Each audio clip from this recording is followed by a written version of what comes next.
So for the last 15 years, I've worked to get business to take risks to people as seriously as business takes risk to the business itself.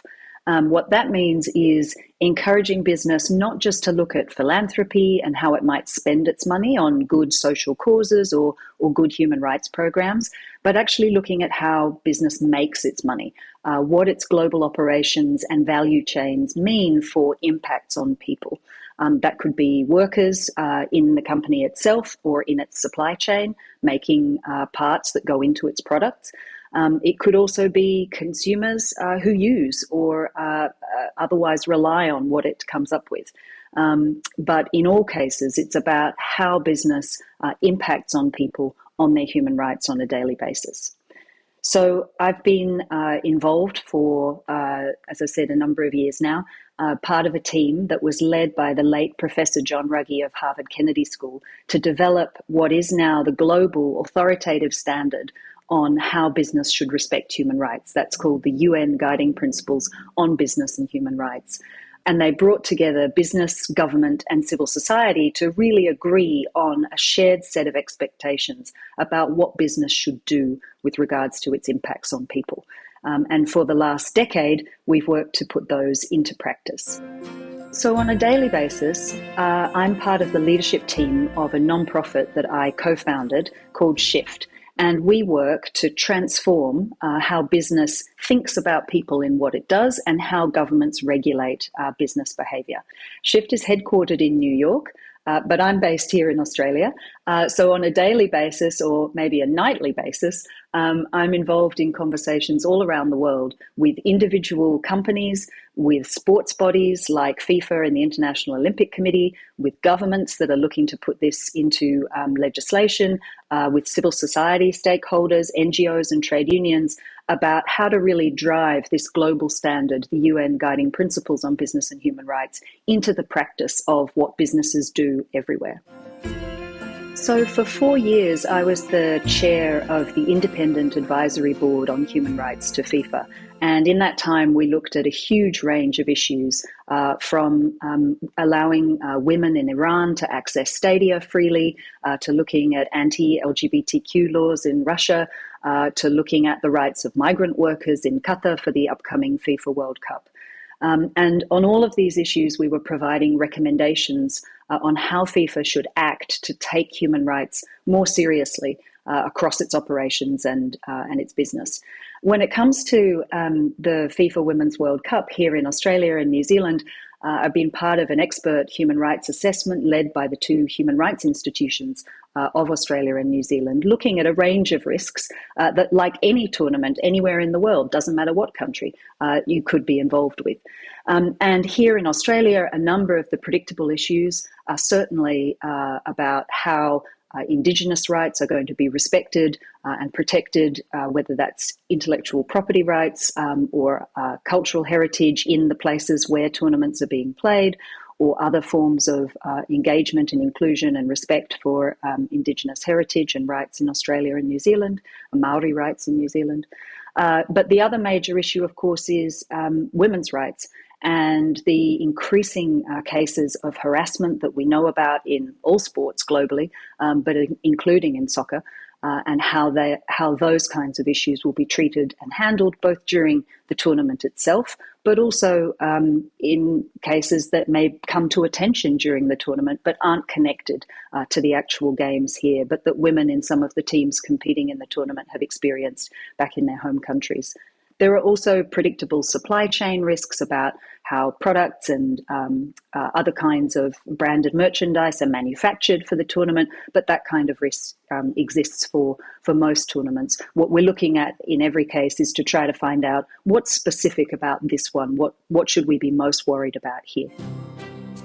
So when I was chairing the FIFA board, one of the cases that we were involved in providing recommendations to FIFA on was the situation of Hakeem Al-Araibi, who of course is now a proud Australian, but at the time was a refugee soccer player from Bahrain living here in Australia, and he was wrongfully detained in Thailand. And our role as the advisory board, working with a coalition of other actors. So there were people who were his legal advisors, people who were out there in the community championing his cause, many other football players who came together in support of him, NGOs and others. But our role as the FIFA advisory board was to get FIFA to use its leverage publicly, but also privately behind the scenes, to go to Thailand, to actually attend the hearings, to engage with the government and to engage with other stakeholders in the football family, to do what it could to try to get the political situation addressed. And it followed the recommendations we made. And seeing the result of a situation like that where Hakeem was freed, he's now back in Australia, living his life as he should. These are the kinds of situations where you know that together with many others, and I think that's always the nature of human rights work. It's no one person that achieves an outcome like that. It's always a coalition of actors working together around a shared set of expectations and demands. And that's really what I've been part of over the last 15 years, that with the UN Guiding Principles on Business and Human Rights, that's now the shared set of expectations. And so you get these coalitions emerging, whether it's around migrant workers' rights in relation to the World Cup in Qatar, or around what we expect here in Australia for the Women's World Cup, or around what individual companies and businesses should be doing about cases that come up in their value chains as well, issues of modern slavery, for example. That you see all these different stakeholders using this same set of expectations to demand a better outcome, or to work together, even better, for a better outcome for the individuals whose rights are affected in that case. So I always knew that I wanted to contribute to meaningful social change, and that's why I chose to study law at the University of New South Wales, which has a strong social justice focus. And I had thought that I would study overseas, come back to Australia, become a barrister, work on these issues here. But it was while I was studying in the US that I met Professor John Ruggie, who had been appointed by the former Secretary General of the United Nations to work on this question of what should businesses' responsibility be for human rights impacts. And that was a question that basically had divided governments, it had divided business and civil society in the UN system. There was no agreement. Nobody could see the way forward. And doing some work on that, starting to be part of his team, becoming a legal advisor, and seeing the potential to find a way forward that could bring people together around a shared set of expectations that could actually lead to better human rights outcomes on the ground in many, many cases, but which needed to be established at an international level, literally at the UN level, in order to then really transform and cascade into practice in lots of different jurisdictions.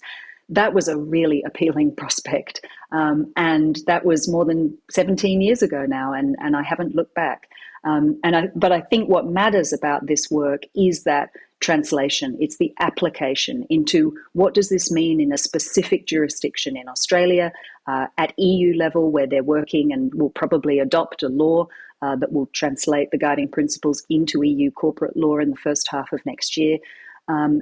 Also, what does it mean in specific cases involving an individual company, individual business, a particular community, a specific set of workers? So that's the ongoing work that I'm engaged in now. There's no doubt that the greatest challenge is how quickly we need to move. So the scale of global inequality that confronts us now is enormous. And some days it can feel like even small but meaningful efforts, that's not enough. We need to move faster and we need to move at the systemic level. But I think what keeps me going is that the work I'm involved in is doing both. It's trying to drive that UN standard into national laws, into regional regulation, but it's also about being involved in very specific cases, very specific conversations where we're trying to help stakeholders move forward, find a resolution, find remedy for people who have been impacted.